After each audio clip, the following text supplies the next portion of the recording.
Bismillahirrahmanirrahim. Assalamualaikum warahmatullahi wabarakatuh.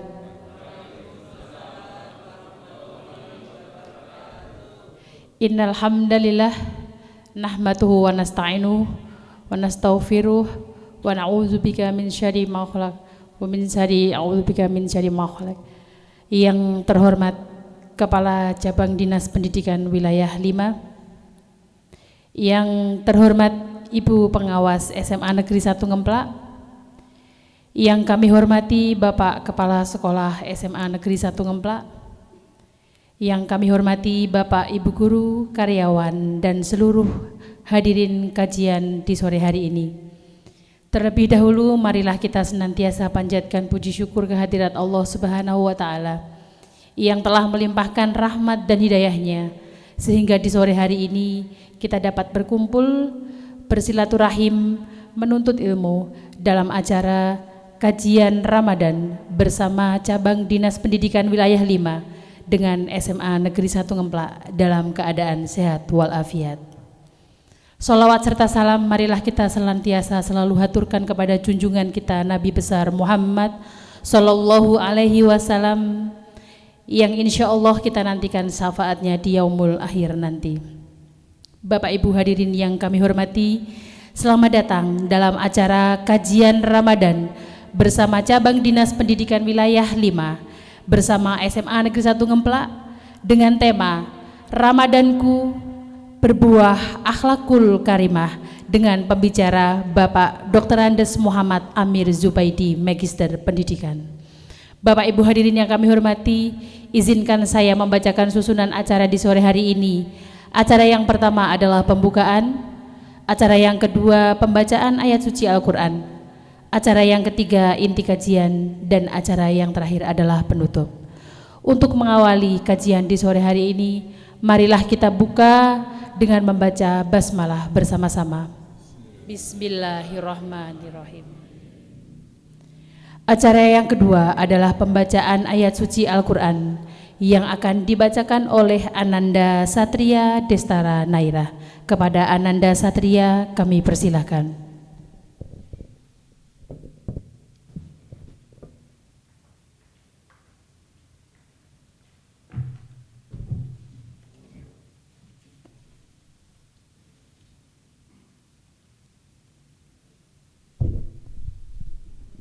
Assalamualaikum warahmatullahi wabarakatuh.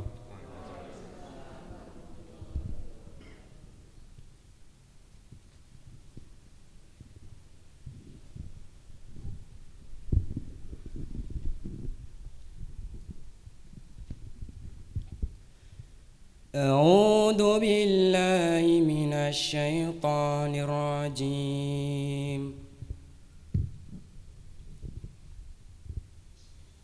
Bismillahirrahmanirrahim.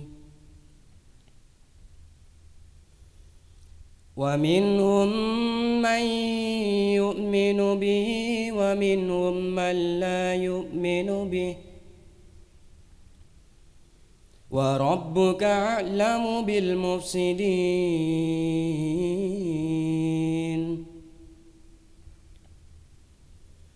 Wa in kadzabuka fakul li 'amali wa lakum 'amalukum antum bari'una mimma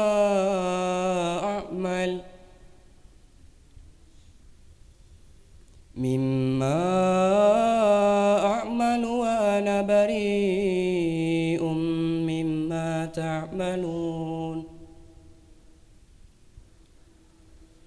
Wa minhum man yastami'una ilaik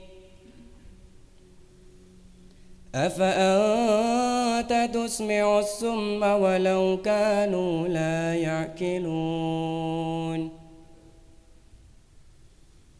Wa minhum man yanzuru ilaik afa anta tahdil umya walau kanu la yubsirun.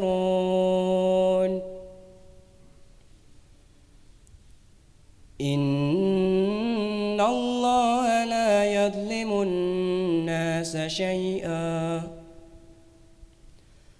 ولكن الناس أنفسهم يظلمون ويوم يحشرهم كأن لم يلبثوا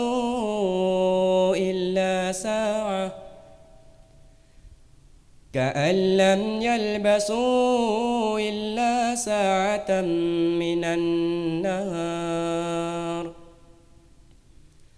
من النهار يتعارفون بينهم قد خسر الذين كذبوا بلقاء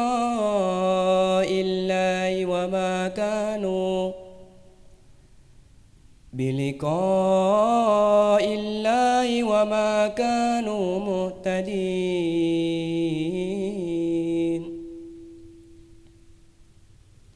وإما نرينك بعض الذي نعدهم أو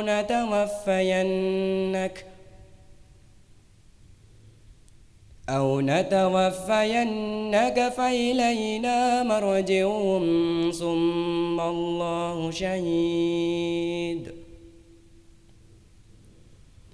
فإلينا مرجعهم ثم الله شهيد على ما يفعلون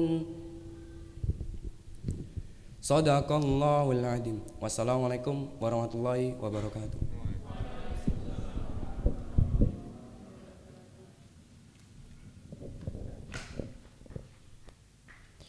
Bapak Ibu hadirin yang kami hormati, menginjak acara inti di sore hari ini adalah kajian yang akan disampaikan oleh Ustadz Dr. Andes Muhammad Amir Zubaidi, Magister Pendidikan. Kepada Ustadz Dr. Andes Muhammad Amir Zubaidi, Magister Pendidikan, kami persilahkan. Terima kasih Bu Ari. Bismillahirrahmanirrahim. Assalamualaikum warahmatullahi wabarakatuh. Innal hamdalillah nahmaduhu wa nasta'inuhu wa nastaghfiruh wa na'udzu billahi min shururi anfusina wa min sayyiati a'malina. Man yahdihillahu fala mudhillalah wa man yudlilhu fala hadiyalah. Asyhadu an la ilaha illallah wahdahu la syarikalah wa asyhadu anna Muhammadan abduhu wa rasuluh la nabiyya ba'dah. Allahumma sholli ala sayyidina Muhammad wa ala ali sayyidina Muhammad. Kaum muslimin dan muslimat rahimakumullah. Perkenankanlah pada kesempatan ini kami dari SMA Negeri 1 Ngemplak menyampaikan kajian Ramadan dalam kerjasama dengan Cabang Dinas Pendidikan Wilayah 5 dalam rangka mengisi kegiatan selama bulan Ramadan ini dengan harapan semuanya akan bermanfaat kepada kita semuanya. Adapun tema yang akan saya bawakan pada sore hari ini adalah Ramadanku berbuah akhlakul karimah. Puji syukur alhamdulillah, marilah kita panjatkan kehadirat Ilahi Robbi atas limpahan rahmat, taufik hidayah dan barokahnya kepada kita sekalian, yang mana kita tidak bisa menghitung berapa banyak nikmat dan kesempatan yang diberikan pada Allah untuk kita semuanya. Salah satunya pada hari ini kita masih diberi kekuatan, kesehatan menjalankan ibadah puasa Ramadan tahun 1443 Hijriah. Semoga amalan ibadah kita selama bulan Ramadan diterima oleh Allah SWT dan segala dosa kita yang telah lampau diampuni oleh Allah SWT. Amin ya rabbal alamin. Kaum muslimin dan muslimat rahimakumullah. Bulan Ramadan adalah bulan yang istimewa, bulan yang luar biasa suci. Sesuai dengan firman Allah pada surat Al-Baqarah ayat 183. Ya ayyuhalladzina amanu kutiba alaikumusiyam kama kutiba alal ladzina min qablikum la'allakum tattaqun. Allah sudah merintahkan pada kita, wahai orang-orang yang beriman, diperintahkan atas kamu sekalian berpuasa sebagaimana diperintahkan oleh terhadap orang-orang sebelum kamu agar kalian bertakwa. Inilah dasar kita melaksanakan ibadah puasa. Kalau kita perhatikan ayat ini, sebenarnya ada sebuah pelajaran yang luar biasa, bahwa bulan Ramadan adalah bulan super training yang dirancang dengan sempurna oleh Allah, yang bisa merubah dari tataran kita hanya dari level taraf beriman menjadi bertakwa. Sehingga di sini ada satu proses bahwa tujuan puasa kita adalah la'allakum tattaqun, sehingga harapan kita setelah Ramadan ini usai ada buah-buah yang bisa kita petik dari ibadah kita ini. Kaum muslimin dan muslimat rahimakumullah, ada gap antara tingkatan kita beriman kepada Allah dengan bertakwa yang artinya menjalankan perintah dan menjauhi segala larangan Allah. Agar gap ini bisa terkoneksi dengan baik, ada satu syarat utama yang perlu kita peroleh, yaitu ilmu. Sehingga agar kita bisa mencapai takwa, agar bisa menjalankan perintah dan menjauhi larangan, kita harus tahu ilmunya, apa yang diperintahkan Allah dan apa yang dilarang oleh Allah. Alhamdulillah, dengan kemajuan teknologi sangat mudah bagi kita mengakses sumber-sumber ilmu yang hampir tidak terbatas. Hanya yang menjadi masalah, kita perlu memilih dan memilah sumber-sumber tadi. Betapa banyak sumber yang tidak tersensor dengan baik, dan kalau kita tidak memiliki tingkat literasi yang tinggi, kita bisa terjebak. Sebagai contoh, beberapa waktu yang lalu kita membaca atau melihat di televisi seorang wanita muda menabrakkan motornya ke kantor polisi dengan keyakinan bahwa ini jihad, kalau dia mati dia masuk surga. Ini akibat ilmu yang tanpa sensor tadi. Atau sebuah keluarga, ayah, ibu ngajak anaknya meledakkan diri dengan bom bunuh diri dengan keyakinan bahwa matinya adalah mati syahid dan balasannya adalah surga. Namun sebenarnya kalau kita bisa memilih dan memilah, zaman dulu orang harus untuk mencari ilmu harus mendatangi majelis taklim dan sebagainya, kemudian berkembang mendengarkan radio, membaca buku Quran. Sekarang 24 jam kita bisa mengakses sumber informasi yang kita butuhkan tanpa ada batasan. Sehingga ini menjadi sebuah tantangan untuk kita. Kalau di sekolah kita mengenal tingkat literasi, orang yang memiliki tingkat literasi yang tinggi adalah orang yang bisa membedakan apakah suatu informasi itu valid atau tidak. Ini yang perlu kita tingkatkan agar kita nanti ke depan umat Islam ini benar-benar bisa menjadi umat yang dirancang oleh Allah sebagai khairul ummah, umat nomor 1 atau umat teladan. Kaum muslimin dan muslimat yang berbahagia, karena ilmu yang kita pelajari tadi bersumber dari berbagai macam pendapat orang, sehingga kita mestinya meyakini bahwa ilmu yang kita peroleh bukan kebenaran mutlak, kebenaran relatif. Sehingga kalau kita bisa mensikapi ini dengan bijaksana, Allah mengatakan bahwa perbedaan adalah rahmat. Sebagai contoh konkret, menentukan awal puasa ada yang dengan menggunakan metode ru'yatul hilal, ada yang menggunakan hisab. Tidak akan bisa disatukan, namun juga kalau perbedaan itu kita terima, ternyata indah sekali. Yang melaksanakan puasa tahun ini hari Sabtu, monggo, yang minggu monggo, tidak ada permasalahan sama sekali.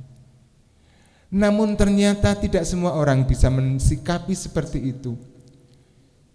Kita dari orang-orang yang bekerja di bidang pendidikan sangat prihatin dengan gaduhnya media sosial, sesama muslim saling menghujat, saling mencaci, saling membuat meme-meme yang menghina orang lain padahal sama muslim. Kenapa bisa demikian? Karena tidak bisa mensikapi perbedaan. Salah satunya adalah menganggap bahwa pendapatnya atau pendapat yang dia ikuti adalah yang paling benar, yang lain salah. Bahkan ada yang sampai mengkafirkan orang-orang yang seiman karena pendapat yang dia pelajari tadi. Kaum muslimin dan muslimat rahimakumullah, inilah satu pelajaran yang harus kita petik di bulan Ramadan terutama. Di bulan yang penuh hikmah ini, marilah kita pelajari bersama-sama ilmu bagaimana kita bisa menjalankan perintah Allah dan menjauhi larangannya.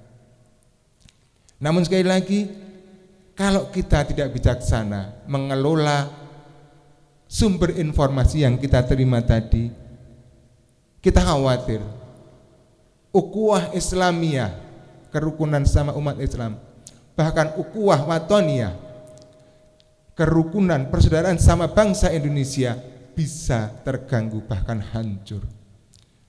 Awalnya adalah paham radikalisme. Radikalisme itu apa?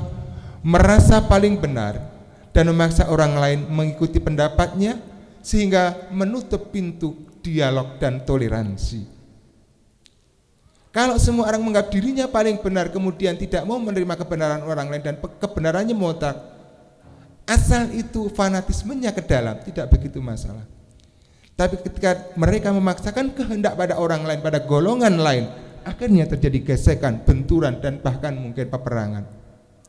Na'udzubillahi min dzalik.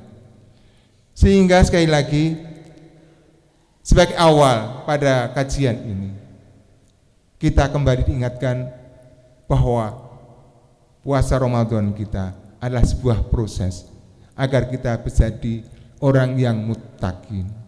Dan untuk menjadi muttaqin tadi kita membutuhkan ilmu, dan ilmu yang kita pahami, kita yakini kebenarannya adalah kebenaran relatif.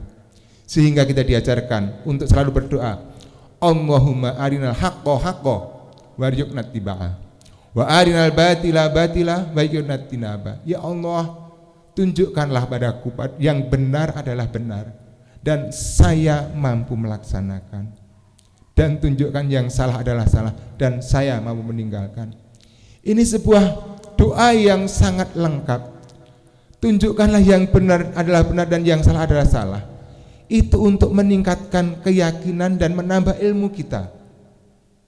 Kita tambah yakin kalau kita nanti mempunyai ilmu yang benar mana, yang salah mana. Namun belum cukup kepada yang kebenaran tadi, dan berilah kekuatan untuk melaksanakannya, dan pada larangannya, dan berilah kekuatan untuk meninggalkannya. Take action. Jadi takwa kuncinya adalah to be or not to be, being or not being. Alhamdulillah, sekolah kita sudah mempunyai sebuah slogan yang luar biasa. Kita bertekad semanilah the being school. The being berarti tadi seperti doa tadi, arinal haqqo haqqo warzuqna ittiba'ah wa arinal batila batila warzuqna tinaba. Kita harus bertekad bersama bahwa dengan menjadi slogan the being school, kita harus mengetahui yang benar adalah benar dan mampu melaksanakan, dan yang salah adalah salah dan mampu meninggalkannya. Ini tekad kita bersama-sama. Insya Allah dengan kekuatan ilmu dan doa kita, Allah akan mempermudah jalan kita mewujudkan visi dan slogan sekolah tadi. Sehingga kalau kita analogikan hubungan antara ilmu, iman, ilmu dan takwa tadi, dari keimanan, keyakinan, saya ibaratkan saya memiliki sebidang tanah. Saya yakin bahwa tanah saya sangat subur, dan kalau saya tanami lahan ini akan menghasilkan sesuatu yang bermanfaat. Yakin. Namun kalau saya tidak berbuat apa-apa, tanah itu akan terbengkalai, tidak memberikan hasil yang optimal. Kemudian langkah yang kedua, kita harus berilmu. Agar saya bisa mengolah tanah saya akan mencari ilmu bagaimana mengolahnya, apa yang bisa saya tanam, syarat apa yang perlu saya butuhkan. Itu ilmu. Kalau ilmu yang kita dapatkan tadi saya katakan salah, tidak akan menghasilkan apa-apa, bahkan mungkin merusak tanah kita. Namun kalau ilmu yang kita peroleh tadi benar dan kita melaksanakannya dengan baik, insya Allah tanah tadi akan memberikan manfaat yang lebih besar. Setelah kita yakin tanah kita subur, kemudian kita memiliki ilmu cara mengolah tanah tadi, jenis tanamannya apa, kapan memupuk airnya, bagaimana dan sebagainya, menginjak kepada level yang ketiga yaitu takwa. Mengambil cangkul, kita mulai mencangkul, itulah awal takwa. Take action, bertindak, being or not being. Kemudian setelah saya cangkul, saya tanam bibitnya, perlu pengairan berapa banyak airnya dan ilmu yang saya dapatkan, saya bisa mengairi, kapan saya harus memupuk apa yang saya berikan. Semakin lengkap ilmu kita, semakin besar kesempatan kita memperoleh hasil yang optimal. Demikian juga dengan ketakwaan, dengan keyakinan yang kuat, dengan ilmu yang kita pelajari yang baik, insya Allah setiap langkah kita, setiap tindakan kita benar-benar mencerminkan dalam rangka menjalankan perintah Allah dan menjauhi larangannya. Inilah tujuan akhir dari ibadah puasa Ramadan ini. Sehingga ada beberapa orang yang mungkin masih salah persepsi bahwa bulan Ramadan merupakan bulan panen. Dia memperbanyak ibadah, memperbanyak sedekah, membaca Quran dan sebagainya, karena dia yakin pada bulan Ramadan Allah melipat gandakan pahalanya. Namun mestinya kita merubah sedikit cara berpikir kita tentang pahala, bahwa pahala merupakan balasan yang pasti diberikan Allah, tergantung dari kualitas amalan kita. Kapanpun kita melaksanakan suatu amalan kebaikan, pasti janji Allah tidak mungkin tidak. Allah akan memberikan balasan kepada kita, dan besar kecilnya balasan, baik buruknya balasan, tergantung daripada kualitas ibadah kita. Dengan demikian ini mendorong kita untuk tidak cepat puas. Tidak hanya berhenti di bulan Ramadan, namun sekali lagi Ramadan adalah bulan training, sehingga setelah training nanti kita benar-benar mengalami Idul Fitri, kembali suci, dan benar-benar kita layak mengatakan hari ini alhamdulillah saya meraih hari kemenangan karena bisa menundukkan hawa nafsu. Ini yang perlu kita pahami bersama. Kemudian yang tidak kalah pentingnya, di samping ibadah puasa, kemudian di pada yang taraweh, tadarus dan sebagainya, ternyata ada satu amalan di bulan Ramadan yang luar biasa, yaitu melatih mengendalikan hawa nafsu. Caranya dengan melakukan praktek-praktek baik, kalau kita kenal dengan best practice. Banyak sekali yang bisa kita laksanakan selama bulan Ramadan ini, dan insya Allah selama bulan Ramadan kita melatih diri melaksanakan best practice tadi, Allah melipatkan pahala untuk kita, sehingga kekuatan iman kita, kekuatan dorongan kita untuk melaksanakan di pasca Ramadan akan semakin kuat. Karena apa? Karena Allah sendiri sudah berfirman dalam surat Ar-Rahman ayat 60, hal jazaul ihsan ilal ihsan. Tidak ada balasan kebaikan kecuali kebaikan pula. Jadi praktek-praktek baik yang kita laksanakan selama bulan Ramadan, kalau sudah menjadikan sebuah kebiasaan tertanam dalam hati kita, insya Allah akan terinternalisasi menjadi budaya yang akan menuntun langkah kita. Allah juga berfirman dalam surat Al-Isra ayat 7, in ahsantum ahsantum fi anfusikum li anfusikum wa in ahsantum falaha. Sebenarnya setiap kali kita berbuat baik, berarti kita berbuat baik untuk diri kita sendiri. Dan kalau kita berbuat buruk, sebenarnya sama, kita berbuat buruk untuk diri kita. Sehingga dua ayat ini nanti akan memberikan motivasi yang luar biasa bahwa kita bertakwa. Selama ini kenapa berat kita bertakwa? Sebagian orang menganggap bertakwa adalah kewajiban. Sangat berbeda kalau kita merubah mindset kita bahwa bertakwa adalah kebutuhan. Kenapa di jalan sudah ada lampu merah, di perempatan masih ada polisi? Karena banyak orang yang melanggar. Kenapa melanggar? Karena kewajiban. Kenapa orang rela membayar ratusan juta, puluhan juta, ratusan juta di rumah sakit? Karena dia tadi kewajibannya biar nanti dia bisa mengambil orang yang sakit di ini. Kenapa orang kemudian di sekolah pun ada presensi setiap pagi dan setiap sore. Karena masuk kantor, jam kantor itu kewajiban. Sehingga karena kewajiban itu biasanya kekuatan dari luar rawan untuk dilanggar. Kalau kita menganggap bertakwa adalah kewajiban, kita akan mempunyai beban bahwa yang butuh adalah Allah. Padahal Allah Maha Sempurna, tidak butuh kita. Namun kalau kita balik pemahaman tadi, bahwa kita butuh bertakwa. Orang bekerja dengan membanting tulang, bahkan mengambil risiko keselamatan, rela. Kenapa? Karena dia itu butuh penghasilan. Tadi orang rela membayar ratusan juta di rumah sakit karena dia memang butuh kesembuhan. Kita rela setiap hari datang ke kantor mau mengerjakan tugas-tugas kita karena kita juga butuh pekerjaan ini. Bahkan ada yang meninggalkan keluarganya sampai merantau kemana-mana. Mereka mau karena mereka butuh. Kalau kita bisa merubah mindset kita bahwa takwa itulah kebutuhan tapi bukan kewajiban dari Allah, insya Allah akan lebih kuat niat kita, motivasi kita untuk melaksanakan perintah Allah dan menjauhi larangannya. Kemudian manfaat puasa. Tadi ada manfaat yang bersifat fisik, ada yang bersifat spiritual. Karena apa? Dari hikmah puasa nanti, itulah yang akan kita petik hikmahnya nanti pasca bulan Ramadan. Secara fisik ternyata Rasulullah sudah mengatakan juga, sumu tasihu, berpuasalah agar kamu sehat. Ini manfaat fisik yang luar biasa. Bahwa kalau kita melaksanakan ibadah puasa dengan cara yang benar, dengan sesuai dengan proporsi kita sebagai manusia, Rasulullah menjamin, sumu tasihu, berpuasalah agar kamu sehat. Secara saintifik bisa dibuktikan bahwa kesehatan dan kekuatan itu dari pencernakannya. Setelah setahun kita makan dengan pola makan yang tidak teratur, insya Allah dengan puasa ini kalau kita benar melaksanakan akan memperbaiki pencernaan.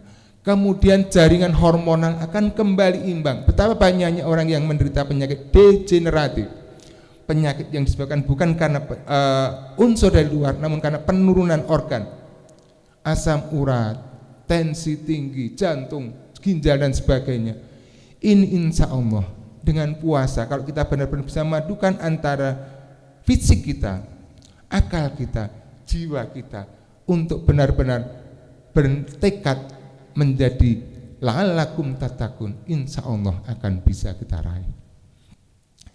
Kemudian yang kedua, manfaat secara spiritual atau psikis. Pada di awal di depan sudah kita singgung bahwa tujuan akhir puasa adalah la'allakum tattaqun, meraih derajat takwa, mampu menjalankan perintah dan mampu menjauhi larangannya. Kenapa itu bisa kita raih? Karena selama puasa ini kita sekali lagi banyak sekali praktek-praktek baik atau best practice yang kita laksanakan. Kesabaran, kedisiplinan, kepedulian, kejujuran, kedermawanan, yang kalau sifat-sifat ini mampu tertanam dalam hati kita, insya Allah kita yakin kita akan sangat dekat untuk mencapai derajat muttaqin. Contoh konkretnya, puasa meraih kita jujur. Ketika kita sendirian di rumah, jam 1 siang misalnya, di rumah ada orang mengantar ke rumah kita makanan lengkap dan sebagainya, tidak ada orang lain. Insya Allah karena kita yakin Allah melihat kita aman, makanan ini tidak akan berpindah ke mulut kita. Ini.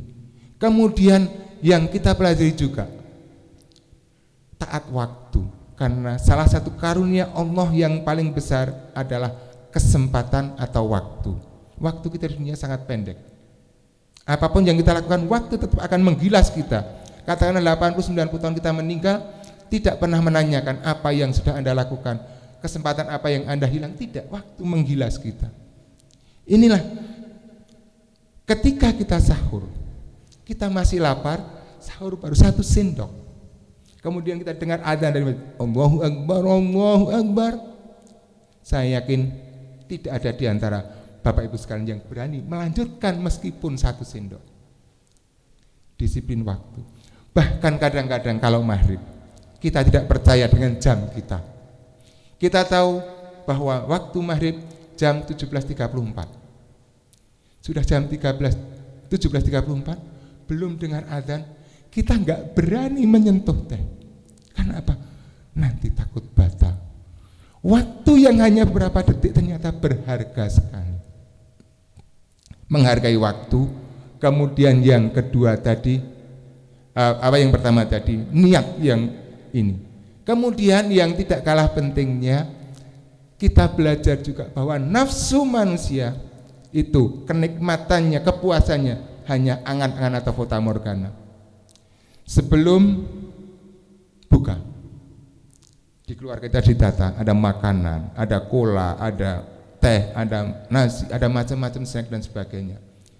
Ketika kita puasa dan memandang, nafsu kita mengatakan semuanya enak. Mulai dari pisang goreng, ada sosis, ada kolak, ada nasi dan sebagainya. Namun begitu ada Allahu Akbar, kita mungkin hanya minum segelas teh dan mungkin sepiring nasi, semuanya menjadi tidak enak. Inilah tipuan nafsu. Sebelum kita peroleh, kelihatan semuanya enak, namun ternyata kebutuhan kita berbeda dengan keinginan kita. Ini yang sangat penting juga. Sehingga kadang-kadang kita mendikte Allah, kita kecewa pada Allah, kita husnudzon pada Allah karena tidak mengabulkan doa kita. Padahal Allah menjanjikan, aku berikan yang terbaik untukmu, sesuai kebutuhanmu, bukan sesuai nafsu atau keinginanmu. Perbedaannya jauh sekali. Dan juga perbedaan memang manusia dikaruniai akal, manusia makhluk ciptaan Allah yang tertinggi derajatnya. Kalau ada satu singa dengan 10 kijang, ketika singa tadi lapar, dia akan menerkam seekor kijang kemudian memakannya sampai kenyang. Tapi setelah dia kenyang, 9 kijang tadi aman dari gangguan singa. Bagaimana dengan kita? Bahkan ada perbiasa sarapan nih, mungkin aspal, mungkin semen, mungkin beton, bis masuk semua. Ini manusia. Kalau perlu kita akan menumpuk harta kita, menumpuk apa-apa sampai 7 turunan, jangan sampai ada yang. Inilah nafsu. Namun ternyata tadi kalau kita bisa mengendalikan nafsu, itu kita akan bahagia benar-benar. Namun kalau kita tidak, nafsu seperti api. Ketika nafsu itu kecil seperti kompor, kita bisa mengatur besar kecilnya, kita manfaatkan untuk masa dan sebagainya, sangat bermanfaat. Namun ketika api yang kita miliki tadi tidak terkontrol, akan membesar, akan mencelakakan, bahkan akan membakar kita dan mencelakakan diri kita sendiri. Inilah nafsu. Kemudian juga yang kita pelajari dari ibadah puasa ini, ternyata niat yang kuat, kekuatannya luar biasa. Kita kadang-kadang mengabaikan niat, padahal kita mundur sejenak. Semua perbuatan yang kita lakukan, perbuatan baik maupun perbuatan buruk, hanya bisa terjadi jika ada 2 unsur yang bertemu, yaitu niat dan kesempatan. Saya misalnya kepala sekolah di sini, kemudian saya berniat untuk membeli pesawat pribadi misalnya yang mewah seperti pemain-pemain atau selebritis yang lain. Saya punya niat, namun tidak ada kesempatan. Jangankan kok pesawat, mobil aja masih kredit, kan begitu. Tidak akan terjadi. Namun tadi juga sama, ada kesempatan, kalau tidak ada niat tidak akan terjadi. Puasa penjenengan pulang ke rumah sendirian, ada makanan di rumah, insya Allah selamat karena tidak ada niat untuk mengambilnya. Niat yang kuat, saya kembali lagi ke hikmah puasa, kekuatannya luar biasa. Kalau tidak puasa, jam 9 kita belum sarapan, kita begitu, ya Allah, ya ini belum sarapan. Jam 12 malah luwih biang dan sebagainya. Namun ketika puasa, ternyata kita niat berpuasa 1 hari penuh dari terbit fajar sampai terbenam matahari, tidak ada orang yang sakit karena puasa. Semuanya kuat karena Karena apa? Niat yang kuat ternyata bisa. Sehingga tadi kalau praktek-praktek baik tadi kita laksanakan selama bulan puasa dan kemudian kita bertekad kita laksanakan setelah puasa, insya Allah buah dari ibadah Ramadan kita nanti adalah akhlakul karimah, akhlak yang baik. Karena dengan akhlak yang baik tadi akan memandu kita untuk melaksanakan perintah Allah dengan ikhlas, meninggalkan perintah Allah dengan ikhlas, sehingga derajat muttaqin akan kita raih. Sebagai penutup, pada kesempatan ini sebenarnya masih banyak, namun karena waktu yang tidak memungkinkan, saya terkesan sekali dengan ungkapan Habib Nurmagomedov, juara UFC 8 kali dari Rusia, seorang muslim. Dia mengatakan non muslim tidak belajar Quran, non muslim tidak membaca hadis, non muslim melihat Islam dari tingkah laku pemeluknya. Jadi mereka tidak tahu, tidak mau belajar, tapi justru apa yang kita lakukan, apa yang kita kerjakan setiap hari menjadi cermin apakah Islam itu. Inilah beratnya kita.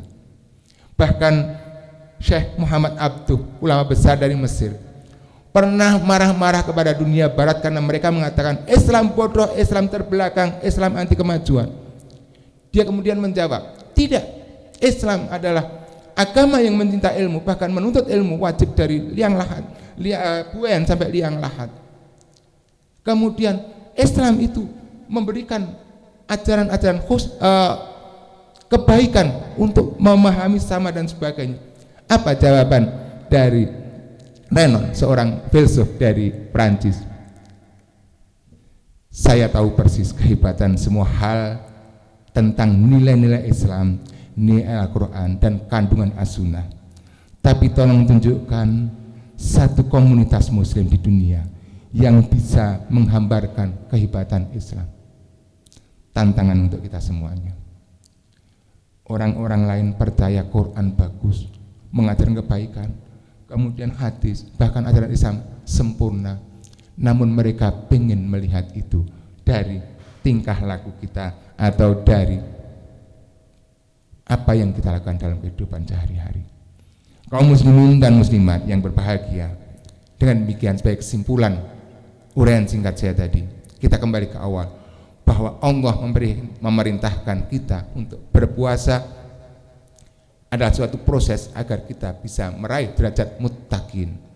Dengan derajat muttaqin, menjalankan perintah Allah dan menjadi larangan Allah, berarti kuncinya pada take action, to be or not to be. Bukan hanya tahu, namun melakukan atau tidak melakukan.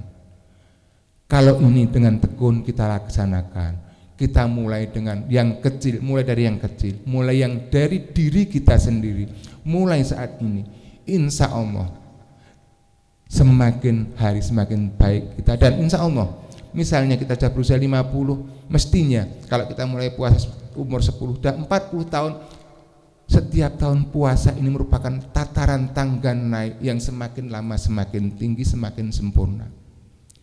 Sehingga semoga puasa kita tahun ini bisa kita selesaikan dengan baik dan Allah mengaruniaikan kepada kita taufik, hidayah dan barokahnya, sehingga kita bisa benar-benar menjadi insan yang muttaqin. Dan pada tanggal 1 Syawal dengan mengucap syukur kita benar-benar merasakan kita meraih kemenangan yang sejati, bukan kemenangan yang semu. Dan pada bulan selanjutnya, bulan Syawal, benar-benar Syawal artinya peningkatan, kita bisa meningkat.